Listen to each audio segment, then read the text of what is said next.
Good morning, students. I hope you are fine. I am Dr. Anna Mujib of Psychology Department from Marwari College. As previous video, I have discussed the types of motivation. Now, today I am going to start second types of motivation, acquired or psychosocial motives. Okay, यानी उपार्जित या मनोसामाजिक अभिप्रेरक। इसमें 2-3 points हम लोगों ने देखा था। संबंधन की आवश्यकता, नीड फॉर एफिलिएशन, शक्ति की आवश्यकता, नीड फॉर पावर, और उपलब्धि की आवश्यकता, need for achievement. Today I am going to discuss जिज्ञासा, क्यूरियोसिटी। What is curiosity? तो किसी भी चीज़ को जानने की उत्सुकता जिज्ञासा कहलाती है। किसी भी चीज़ का अर्थ क्या हुआ? नई सूचनाओं को, चीज़ों को या उद्दीपनों के संबंध में जानने की एक इच्छा जिज्ञासा कहलाती है। जिज्ञासा को उत्सुकता भी हम लोग कह सकते हैं। जिज्ञासा ज्ञान और अनुसंधान का आधार भी है, क्योंकि जब हमारे अंदर किसी भी चीज़ को जानने की उत्सुकता होती है, किसी भी चीज़ को जानने की इच्छा हमारे अंदर जब होती है, तभी हमें ज्ञान प्राप्त होता है। उस इच्छा को जान करके हम उस दिशा में कुछ हासिल करना चाहते हैं। उसी तरह से अनुसंधान का आधार भी वो हो गया कि जब जिज्ञासा होगी तभी अनुसंधान व्यक्ति प्रॉपर वे में कर सकता है। इसीलिए कुछ लोगों का मानना है कि बच्चों को चूँकि कम अनुभव होता है, इसलिए उनमें नई सूचनाओं को प्राप्त करने की सहज जिज्ञासाएं होती हैं। वह प्रश्न करते हैं और बहुत ज़्यादा प्रश्न करते हैं, तो इसलिए उन पर झलाना नहीं चाहिए। पेरेंट्स को, टीचर्स को पूरे संयम के साथ उन प्रश्नों का उत्तर देने की कोशिश करनी चाहिए। उनकी जिज्ञासाओं को शांत करने की कोशिश करनी चाहिए। ऐसा करने से क्या होगा? ऐसा करने से बच्चों के अंदर खुशी का भी अनुभव होगा और वह उस आंसर से सेटिस्फाइड हो जाएंगे कि वह चीज़ ऐसी क्यों है। जैसे सपोज़ कीजिए कि एक बच्चा पूछता है, चाँद कितना दूर है, उसमें काला धब्बा क्यों है? या फिर वह यह भी पूछ सकता है अगले दिन, 2 दिन के बाद भी, कि वह छोटा क्यों है। तो इन सारे प्रश्नों का उत्तर एक व्यक्ति को ज़रूर देना चाहिए जो बच्चा उससे प्रश्न करता है। यहाँ पे क्या है कि इस तरह जब बड़े लोग बच्चों को जवाब दे देते हैं तो उनसे सृजनात्मक चिंतन और ज्ञान का भी विकास उनके अंदर हो जाता है। इस तरह का एक अध्ययन हॉर्लो ने भी किया था 1953 में। उन्होंने कुछ बंदरों को एक यांत्रिक पहेली दिया था जिसका समाधान उन्हें करना था। बंदर के लिए यह पहेली एक तरह का नया और असाधारण अनयूजुअल उद्दीपक था। अतः बंदर उसके प्रति काफ़ी उत्सुकता दिखलाया, काफ़ी उसके अंदर, बंदरों के अंदर जिज्ञासा थी कि यह कैसे होगा, और उसके प्रत्येक पहलू को अपने हाथ में लेकर इधर उधर घुमाने की कोशिश करने लगे वो सारे बंदर। इस तरह उत्सुकता अभिप्रेरक, ये क्या हुआ? उत्सुकता अभिप्रेरक हुआ, जिसका परिणाम यह हुआ कि वह इस पहेली का समाधान करना आसानी से सीख गए। तो जिज्ञासा के द्वारा एक बच्चे को ज्ञान प्राप्त होता है और उसके आधार पर ही बच्चा आगे की तरफ बढ़ता है, और जब उसे उसकी जिज्ञासा को संतुष्टि मिल जाती है, उसके जिज्ञासा का आंसर मिल जाता है, तो वह सेटिस्फाइड भी हो जाता है। अब अगला पॉइंट, संग्रहशीलता, एक्विजिटिवनेस। संग्रहशीलता, संग्रह से बना हुआ, संग्रह मतलब जमा करना, इकट्ठा करना।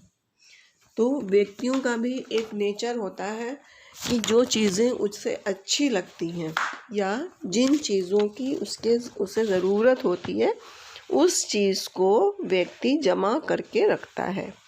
तो यहाँ पे क्या है कि कोई भी चीज़ जो सुंदर लगती हो, जो उपयोगी प्रतीत होती हो, उसे हम प्राप्त करना चाहते हैं।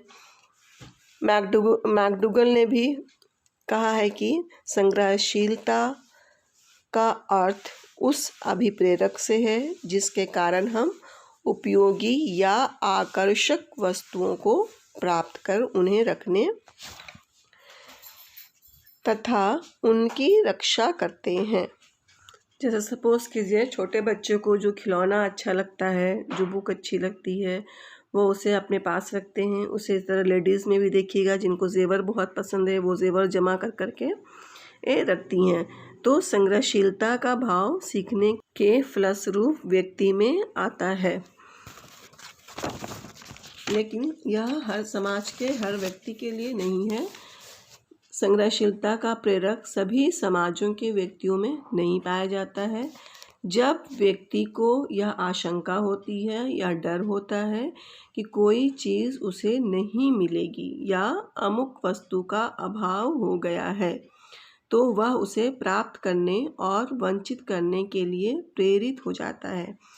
जैसे अभी सपोज़ कीजिए कोविड-19 में जब लॉकडाउन लगा था, तो हर व्यक्तियों को ये डर था, ये आशंका थी कि खाने का सामान नहीं मिलेगा, मुश्किल हो जाएगा। तो हर व्यक्ति कहीं ना कहीं से दौड़ धूप करके खाने पीने की चीज़ों को जमा कर रहा था, और जैसे ही उसकी आवश्यकता कम हो गई, व्यक्ति संग्रहशीलता करना भी कम कर दिया, खाने पीने की चीज़ों को रखना कम कर दिया। तो उसी तरह से जिस समाज में यह डर नहीं होता है कि समाज में कोई भी सामान नहीं मिलेगा, तो उस समाज के व्यक्तियों में संग्रहशीलता की प्रवृत्ति भी, टेंडेंसी भी नहीं पाई जाती है। जैसे ऑस्ट्रेलिया की एक जाति में संग्रहशीलता नहीं पाई जाती, क्योंकि आवश्यक की विभिन्न वस्तुओं पर इस जाति के सभी लोग अपना समान अधिकार समझते हैं। भोजन, पानी आदि विभिन्न चीज़ें समाज की समझी जाती हैं, जिनका बंटवारा समाज के द्वारा किया जाता है। इस तरह वहाँ संचित करने की प्रवृत्ति या संग्रहशीलता नहीं पाई जाती है। अगला है युद्ध प्रवृत्ति। व्यक्ति में युद्ध करने या लड़ने झगड़ने की भी एक प्रवृत्ति या अभिप्रेरक होता है, उसमें एक टेंडेंसी होती है। परिणाम स्वरूप वह कभी किसी व्यक्ति से लड़ाई झगड़ा करता है, कभी किसी से दुश्मनी कर लेता है, लेकिन यह सीखा गया एक व्यवहार होता है जिसके द्वारा व्यक्ति लड़ाई झगड़े वाली क्रियाएं करता है। युद्ध प्रवृत्ति भी प्रायः सभी व्यक्तियों में पाई जाती है। एक राष्ट्र को दूसरे राष्ट्र से, एक समाज को दूसरे समाज से, एक परिवार को दूसरे परिवार से, और यहाँ तक कि एक भाई को दूसरे भाई से भी दुश्मनी हो जाती है। जब भी व्यक्ति किसी का स्वार्थ या दूसरे के स्वार्थ जब भी किसी का स्वार्थ दूसरे के स्वार्थ से टकराता है, तभी लड़ाई शुरू होती है, तभी आपसी रंजिश होता है और दुश्मनी पैदा होती है। युद्ध प्रवृत्ति से संबंधित मीड ने एक अध्ययन किया, MEAD। उन्होंने एक अध्ययन किया न्यू गिनी की मुंडुग्युमर तथा एरापिश नामक दो जातियों पर। उन्होंने न्यू गिनी का दो जाति लिया, उसमें एक जाति का नाम था मुंडुग्युमर और दूसरी जाति का नाम था एरापिश। इन दो जातियों के बच्चों पे एक अध्ययन किया और पाया कि मुंडुग्युमर जाति के बच्चे सीखने के कारण युद्ध प्रिय और झगड़ालू थे, जबकि दूसरी ओर एरापिश जाति के बच्चे शांति प्रिय थे, क्योंकि उनके संस्कृति में, उनके फैमिली में शांति का पाठ पढ़ाया गया था, शांति के बारे में बताया गया था कि शांत रहना चाहिए, इसलिए उस जाति के बच्चे शांत प्रिय थे। उन्हें अपने माता पिता तथा समाज से शांति प्रिय बनने की ही सीख मिलती थी। इससे स्पष्ट होता है कि युद्ध प्रवृत्ति भी एक सीखा हुआ मनोसामाजिक अभिप्रेरक है, जिसे हम जन्मजात नहीं कह सकते हैं, जबकि कुछ लोगों का मानना भी है कि ये जन्मजात है, लेकिन ऐसा नहीं है। 7th हम लोग देखते हैं आदत की शक्ति, फोर्स ऑफ हैबिट। इसमें दो तरह की आदत को लिया गया है, एक मादक द्रव्य सेवन संबंधी और एक विवाह संबंधी, जिसे हम लोग डिटेल से अगले क्लास में देखेंगे। आदत की शक्ति क्या है, इसको भी हम लोग अगले क्लासेस में ही चर्चा करेंगे। आज यहीं तक, थैंक यू।